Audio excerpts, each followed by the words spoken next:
ഇന്ത്യയിലെയും കമ്മ്യൂണിസ്റ്റ് പ്രസ്ഥാനത്തെ കെട്ടിപ്പടുക്കുന്നതിൽ അതുല്യമായ പങ്കുവഹിച്ച CPIM-ന്റെ എക്കാലത്തെയും പ്രമുഖ നേതാവായ സഖാവ് VS അച്യുതാനന്ദൻ ഏതാനും മിനിറ്റുകൾക്ക് മുമ്പ് നമ്മെ വിട്ടുപിരിഞ്ഞിരിക്കുകയാണ്. സഖാവിൻ്റെ നിര്യാണത്തിൽ പാർട്ടിയും കേരളത്തിലെയും ഇന്ത്യയിലെയും ബഹുജനങ്ങൾക്ക് ആദരാഞ്ജലികൾ അർപ്പിക്കുകയാണ്. ഏതാണ്ട് ഒരു മണിക്കൂർ കഴിയുമ്പോൾ ഇവിടുന്ന്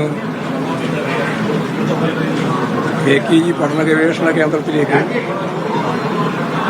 കൊണ്ടുപോകാനാണ് അവിടെ ഇന്ന് രാത്രി പൊതുദർശനം അനുവദിക്കും. അതിനുശേഷം കൂടി വീട്ടിലേക്ക് നാളെ രാവിലെ 9 മണിക്ക് അവിടുന്ന് ദർബാർ ഹാളിലേക്ക് പൊതുദർശനത്തിന് വേണ്ടി ദർബാർ ഹാളിൽ ഔദ്യോഗികമായ ഏറ്റവും ശ്രദ്ധേയമായ ഒരു യാത്രാമൊഴിയായിരിക്കും പ്രധാനമായിട്ടുണ്ടാകും.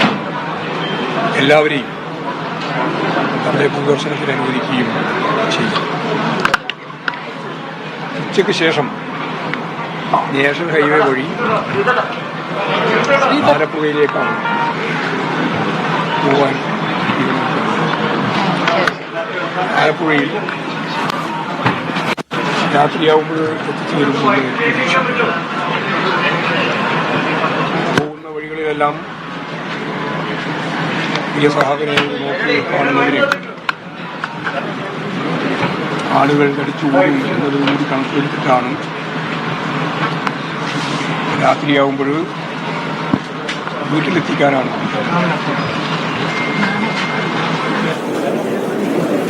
ആളുകൾ തടിച്ചുകൂടും എന്നുള്ളതുകൂടി കണക്കെടുത്തിട്ടാണ് രാത്രിയാവുമ്പോൾ വീട്ടിലെത്തിക്കാനാണ് ഉദ്ദേശിച്ചത്.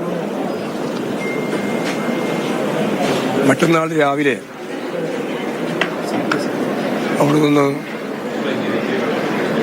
പാർട്ടി ജില്ലാ കമ്മിറ്റി ഓഫീസിലേക്കും പിന്നീട് പൊതുദർശനത്തിനും അനുവദിക്കും. ഉച്ചയ്ക്ക് ശേഷം നമുക്കെല്ലാം അറിയുന്നത് പോലെ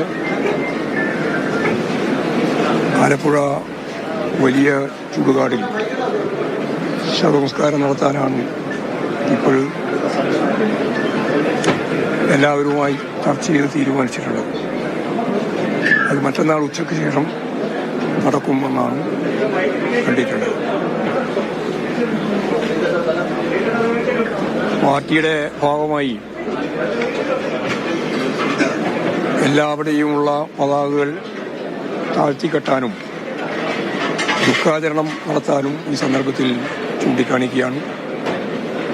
മറ്റു കാര്യങ്ങളെല്ലാം പാർട്ടി സംസ്ഥാന സെക്രട്ടേറിയറ്റ് ഒന്നുകൂടി വിശദമായിട്ട് ആലോചിച്ച് ദുഃഖാചരണം ഉൾപ്പെടെയുള്ള കാര്യങ്ങൾ പിന്നീട് അറിയിക്കുന്നത്.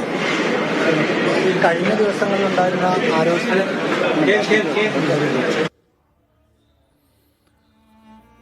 CPM സംസ്ഥാന സെക്രട്ടറി MV ഗോവിന്ദനാണ് ഇപ്പോൾ കാര്യങ്ങൾ വിശദീകരിച്ചിരിക്കുന്നത്. ഏതാണ്ട് 1 മണിക്കൂറിനകം VS അച്യുതാനന്ദന്റെ ഭൗതിക ശരീരം AKG പഠന ഗവേഷണ കേന്ദ്രത്തിലേക്ക്, എന്ന് വെച്ചാൽ പഴയ AKG സെന്ററിലേക്ക് കൊണ്ടുപോകും. ഇന്ന് രാത്രി പൊതുദർശനം, ശേഷം ഒരുപക്ഷെ രാത്രി തന്നെ വീട്ടിലേക്ക്. നാളെ രാവിലെ 9 മണിക്ക് ദർബാർ ഹാളിൽ പൊതുദർശനം. അങ്ങനെയാണ് കാര്യങ്ങൾ MV ഗോവിന്ദൻ വിശദീകരിച്ചിരിക്കുന്നത്.